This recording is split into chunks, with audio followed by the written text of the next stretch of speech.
Terima kasih Anda masih bersama kami dalam Sapa Indonesia Pagi. Saudara, kuasa hukum Sekjen PDI Perjuangan Hasto Kristianto menduga penetapan tersangka Hasto Kristianto oleh KPK akibat melayangkan kritik keras terhadap Presiden ke-7 Joko Widodo.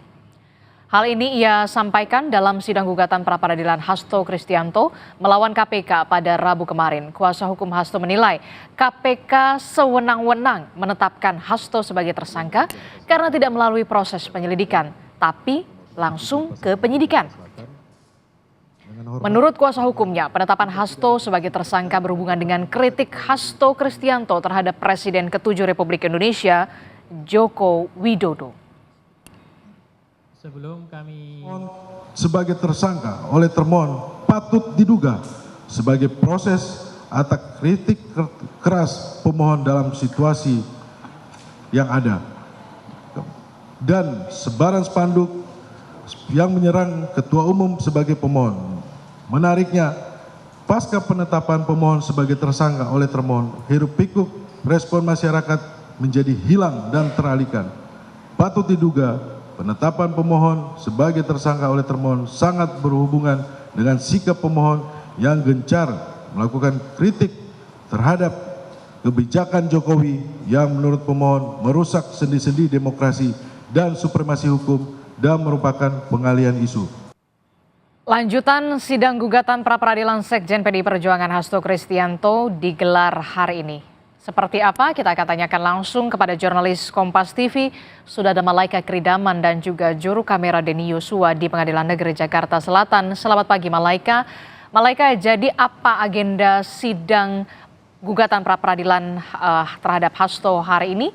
Apakah juga Hasto Kristianto dipastikan akan hadir hari ini? Malaika. Ya, Disti, kalau terkait dengan agenda dari sidang lanjutan status tersangka Sekjen PDI Perjuangan Hasto Kristianto, hari ini agendanya ada dua, termasuk dari pembacaan jawaban dari pihak termohon yang ini adalah KPK, dilanjut dengan pembacaan ataupun penyampaian bukti-bukti oleh pihak kuasa hukum dari Hasto Kristianto yang di sini merupakan pemohon. Memang untuk sidang lanjutan hari ini sudah dijadwalkan akan dimulai pukul 11 siang waktu Indonesia Barat, dan kalau terkait dengan apakah Sekjen PDI Perjuangan Hasto Kristianto akan menghadiri persidangan memang masih membutuhkan konfirmasi lanjutan. Namun yang jelas kalau berdasarkan KUHP pasal 82 ayat 1 memang untuk tersangka yang di sini adalah Hasto ini tidak memiliki kewajiban untuk menghadiri persidangan pra-peradilan secara langsung.